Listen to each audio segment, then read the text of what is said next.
Pernah nggak sih kamu pengen masak sesuatu terus bingung nyari resepnya? Dulu sih harus buka buku resep yang kadang udah kusam atau nanya ke ibu, nenek, atau tetangga.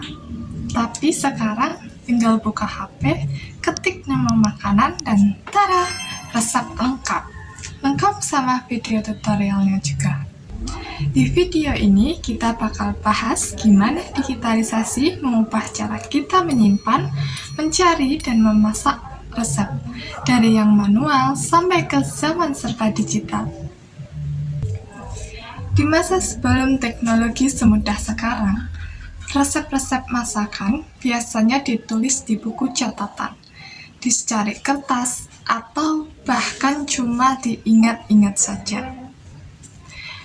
Kalau kamu pernah lihat ibu atau nenek kamu masak tanpa lihat buku apapun, ya itulah contoh resep turun-temurun dari generasi ke generasi. Banyak resep keluarga yang jadi rahasia, ditulis tangan dan disimpan rapi dalam laci dapur. Tapi sayangnya kadang kertasnya rusak, hilang, atau malah tintanya memudar. Dan kalau resep cuma dihafal, ya kalau lupa, hilang sudah. Belum lagi masalah takaran. Coba bayangin, kamu dapat instruksi kayak tambahkan garam secukupnya, atau masak sampai harum. Buat pemula, ini bisa jadi misteri besar. Gak ada visual, gak ada foto, gak ada ukuran pasti. Intinya semuanya serta insting dan pengalaman. Nah, sekarang kita masuk ke era digital.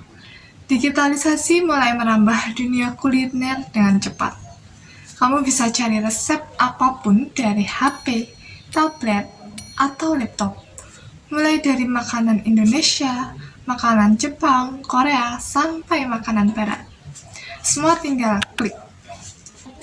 Platform seperti YouTube, Cookpad, Instagram, dan TikTok jadi tempat orang-orang berbagi resep, tips, bahkan tantangan masak.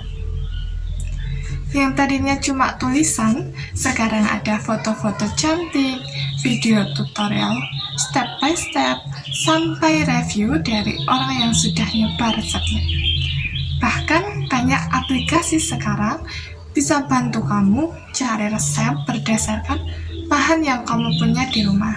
Misalnya kamu cuma punya telur, sosis, nasi, tinggal ketik bahan-bahan tersebut dan langsung keluar ide resepnya, seperti nasi goreng sosis telur atau omelet dadar Korea.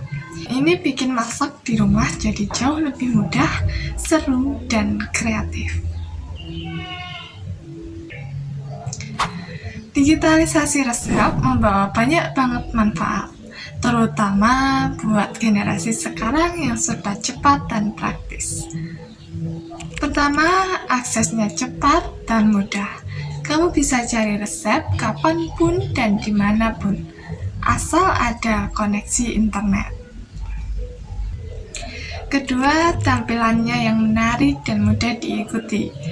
Video tutorial atau foto step by step bisa bantu banget, terutama buat yang baru belajar masak.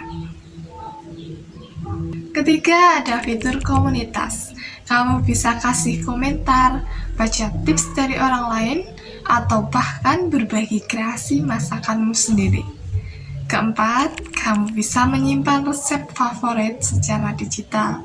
Gak takut lagi hilang atau rusak, kayak buku resep konvensional. Dan terakhir, kamu bisa belajar dari berbagai sumber, dari chef profesional, konten kreator, sampai ibu rumah tangga yang hobi masak. Semua berbagi ilmu yang berharga. Tapi meskipun terlihat sempurna, digitalisasi resep juga punya tantangan. Terlalu banyak pilihan justru bisa bikin bingung. Kamu mungkin akan scroll puluhan resep nasi goreng dan malah nggak tahu harus coba yang mana. Lalu, nggak semua resep di internet teruji dengan baik. Bisa aja ada yang kurang pas takarannya atau cara masaknya nggak jelas. Kita juga jadi tergantung banget sama perangkat elektronik. Kalau baterai habis, internet lemot, atau server down yang bisa gagal masak. Dan jangan lupakan dengan digitalisasi resep-resep tradisional yang dulunya diwariskan secara lisan bisa saja perlahan-lahan hilang kalau tidak kita dokumentasikan dengan baik. Sekarang, digitalisasi resep sudah jadi sebagian dari gaya hidup banyak orang. Di rumah kita bisa masak sambil lihat HP. Di dapur profesional, chef juga pakai tablet buat nyimpan dan baca resep. Bahkan ada teknologi canggih seperti Smart Kitchen yang bisa bantu rekomendasikan menu berdasarkan isi kulkas kita. Aplikasi seperti Yummy, Resep Koki, atau Pinterest bisa bantu kamu atur daftar belanja berdasarkan resep yang mau dimasak. Dan buat yang ingin berbagi, kamu bisa bikin konten sendiri, masak, dokumentasikan, upload, dan kamu udah ikut ambil bagian dalam era digital kuliner ini. Digitalisasi resep masakan memang membawa kemudahan dan membuka peluang belajar yang lebih luas. Tapi jangan lupa, resep-resep dari ibu, nenek, atau orang tua kita juga punya nilai sejarah dan rasa yang gak tergantikan. Jadi, yuk kita seimbangkan antara teknologi dan tradisi. Karena di dapur bukan cuma soal bahan dan alat, tapi juga cerita dan rasa yang diwariskan.